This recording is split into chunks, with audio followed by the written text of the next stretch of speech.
அரக்கர்களைக் கொன்றவனே, சக்கரம் தரித்தவனே, உனக்கு வணக்கங்கள். லட்சுமி தேவியின் கணவனே, உனக்கு தண்டங்கள். பாவங்களை போக்குபவனே, உனக்கு பல பல நமஸ்காரங்கள். தாமரை கண்ணா, உனக்கு சரணம். இன்றினால் பூஜிக்கப்படுபவனே, நீலமேனியனே, உனக்கு மங்களம்.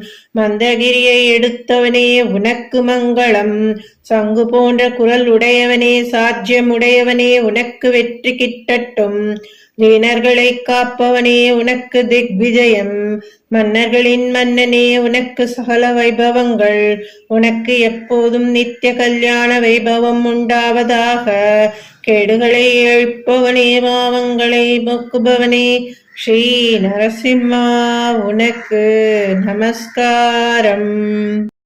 மீனவதாரம் எடுத்து மடுவுக்குள் புகுந்து சோமசுரமாக கொண்டு அழகாகவே பேஷ் என்று மெச்சும்படி வேதங்களை கருத்தாகத்தானே கொணர்ந்து தரித்தாய். அந்த வேதத்தின் பயனாய் நல் நடத்தையை தேவர்கள் அனுபவித்துக் கொண்டிருக்கிறார்கள். அனைத்து பாவங்களும் நசித்து போக்கும் முன் மகிமையை மனிதர்கள் அறிந்தே உள்ளனர். இன்று அறிவிந்த நயன பாபங்களை போக்குபவனே, உன்னை அறிந்தவர்களுக்கு விரைவில் மோட்சம் கிட்டும்.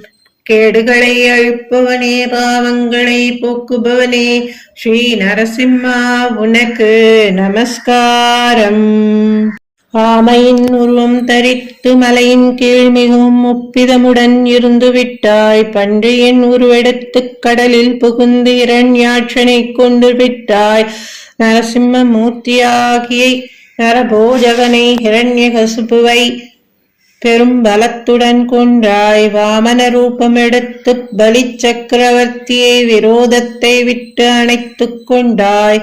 இத்தகைய காரியங்களை உங்களைத் தவிர நரசிம்மா வேறு யாரால் சாதிக்க இயலும்?